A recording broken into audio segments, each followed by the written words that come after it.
Hey everybody, this is Beelit, and I had an idea for a series where I discussed Injustice matches a little bit more in depth. And I put it in the description of one of my videos, would you guys want to see something like that? And I don't think anybody read that one.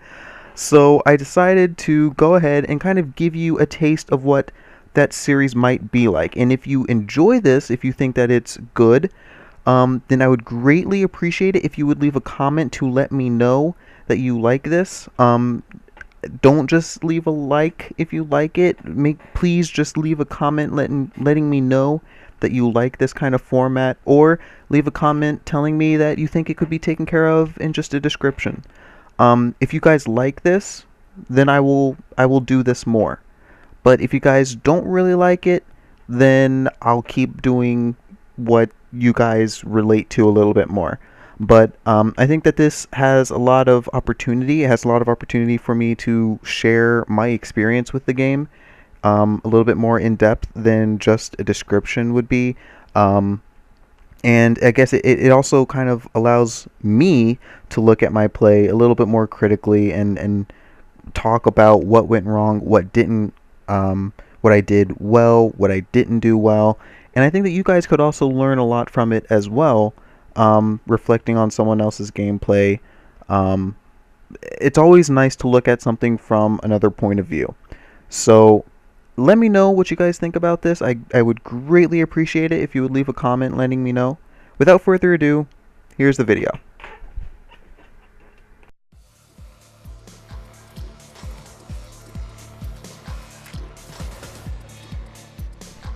So the beginning of this match, Batman can start out with the jump 2, or he can start out with back 2-3.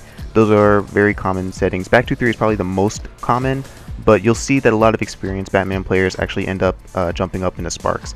Now I caught the first real combo here, but I wasn't able to get the reset. So what this showed me was that I was playing against someone who was a little bit more experienced than the majority of players online. He misses the jump 2, but he goes into this cross-up jump 2 here to start a new combo and misses the grapple. Now this is actually something that I do as Batman a lot. If I were to mess up like that, I would throw Batarangs to Chip, yet I don't know what I was doing. Okay, this was actually my first match of a play session, so I was a little bit rusty. If I was thinking a little bit more, I wouldn't have been hit by that. So yeah, he gets another cross-up jump too, and that's kind of what Batman does. He's able to really put in a lot of cross-up work, and if you're not ready for it, I actually thought that he was going to cross up there.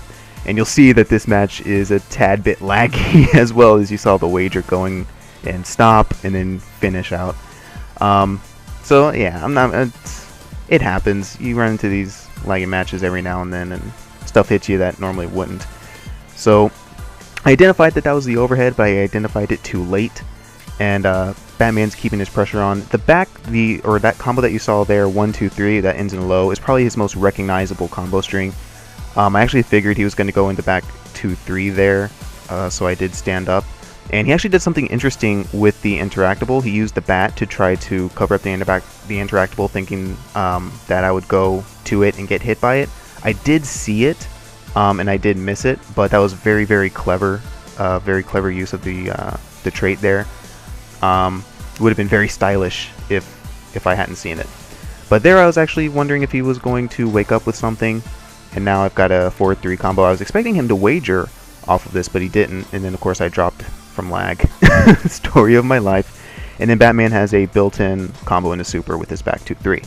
So the biggest thing about this match is I really feel like if I hadn't lost so much health early on to the cross-up jump 2s, that I probably would have been able to win this match. This guy didn't do anything that I couldn't have dealt with.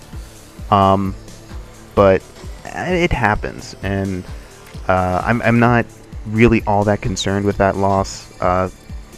It's part of the nature of playing online, and part of the nature of playing fighting games in general. You're going to lose sometimes, and sometimes you're going to lose to someone that you didn't necessarily have to. Now, that's not to say that I definitely would have beat him, but I feel like I would have had a much better chance if I had been able to block some of those early attacks there. So this is Superman. I think I've mentioned before that I think the Superman Green Lantern matchup is kind of rough, And pay attention to that rising grab attack there. I don't know if that's the actual name of it, but you're going to recognize that a little bit later as being very, very damaging to Green Lantern here. Now, I missed the forward 3 on the mix-up. The mix-up after the Meter Burn Lantern Smite. I missed that and actually went into Turbine, which was actually punishable. He could have combo punished me off of that, but he didn't. He could have combo punished me off of that, but I don't think that he confirmed that he could do it. And that is why I wanted you to pay attention to the Rising Grab. I tried to punish it several times in this match, and I don't think I punished it once. It is very, very hard to do. So now, I actually was thinking he was going to either jump up into lasers or forward 2-3 me. So I went over for Lantern's Might. He did back 3 or something? I don't know what it was that he did, but it wasn't what I thought it would be, but at least I could take the combo here. Now, I identified that he's going to start going back to lasers, so I wanted to use the Turbine to kind of box him in here, and he uses the Meter Burn Eye Laser to hit me. So that is big for me because now I know I can't reliably challenge that in the air anymore, because if he puts the meter up, he can stay safe. So again, he hits me. I think that's his 3 attack, which acts almost like an uppercut. It's a very good attack, and he actually can cancel into special moves off of that. So here I tried to meter burn back 3 in order to get through what I figured was going to be another eye laser. He meter burned it, and I ended up getting hit by the full thing. And now I'm forced to wager. I think I'm going to wager probably three bars here. Yeah, all 3. Well, all 3 that I had. And again, I tried to punish the Rising Grab, but could not do it. Now, I don't know if it's that the Rising Grab is not punishable, or if it's not punishable by back 1 or by what I was trying to make it punishable by. But here, I'm getting to the point where, you know, I get a few hits here, but I'm scared because I don't want him to wager, but I didn't realize that I actually had more meter than him, so if he had wagered, I would have been in an okay position. As a matter of fact, I would have had the advantage. And at the end right there, I could have used a forward 3, and I would have been able to seal the game because I could have used forward 3, forward 3, and ended up giving him completely unwagerable damage. But I had no idea that he would actually jump up and use eye lasers at that close range. It didn't make any sense for him to do that. What I was guessing was that he would use a meter burn back 3, or he'd use the Rising Grab. I would have never dreamed that he would have jumped up and used eye lasers. That was the last thing on my mind. Now this is Batman versus Green Lantern. I actually started as a Batman player when I first got Injustice, so I have an idea of what Batman players want to do and how they can do it. I'm actually going to talk about Batman's trait from full screen after this match, but I want to get into some of the finer points of this match before I start talking about that. Now I noticed that this player was backdashing a lot, so I decided to make use of that by punishing his backdash with a back 1 and getting a full combo punish off of it, and went for the low reset here, and I used the meter at the end of this to make sure that he was knocked out in the corner, because a lot of people get frantic when they get put in the corner and they do something like that. So I punished him with the forward 3 as an anti-air and got the full combo punish here. So it's very important to not freak out when you get put into the corner, because something like that could end up happening. You could end up taking a combo or 2 just off of, you know, being scared of being put in the corner, and you don't want to do that. Yes, being in the corner is a very bad thing, but you can't make it an even worse thing by freaking out about it. Sometimes you just have to stick to it and play it out and take your opportunity when you get it. But now I want to talk about Batman's trait. Okay, Batman's trait is an extremely good trait. It's very, very good. And because it's very, very good, you have to make sure that you use it to the best of its ability. If you're sitting full screen against your opponent who has ranged abilities, and especially if they're on a life lead, what reason do they have to get hit by your bats? They really don't. You want to use bats as pressure. You don't want to use them to wage a zoning war, because first of all, your opponent has access to ranged tools that you don't have. Secondly, they don't have to wait for those ranged tools to recharge. You have to wait for bats to recharge. So they have a huge advantage against you in that way. You need to use bats to get in, not to fight from full screen. Another thing that Batman players tend to do, less experienced Batman players, is to use grapple after the bats from full screen. Now, every now and then this will work, but the majority of times that it does work, it's because it was so stupid that the opponent didn't think that you'd actually do it. 9 times out of 10, it does not work against people who know how to play the game. 9 times out of 10. Okay, every now and then it does work, and it infuriates the heck out of you when it does. But sometimes it does work through the sheer randomness of that. But you have to understand that if you want to make better use of your bats, you need to dash in after them.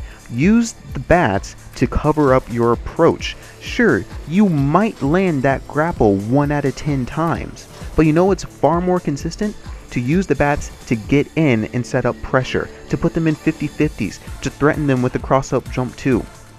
It's so much more effective to dash in behind your bats than to sit at full screen using the grappling hook. And you'll see that in that match, I was actually punishing my opponent for doing so. What I would do is I would take the hits from the bats and then use Oa's Rocket. I would send Oa's Rocket out knowing that I'm going to get hit by the bats in order to hit my opponent and trade for more damage. All of the bats, if they hit, do 6% damage. Oa's Rocket does 8%. So I am trading for a benefit. I am getting more out of the trade than the Batman player is. I want to be at full screen because the Batman player can't do anything at full screen, and I can. Sure, Green Lantern doesn't have the best stuff at full screen, but he has more than Batman does. So Batman doesn't want to be there, I do. So I'm willing to take that trade all day, especially if I have a life lead.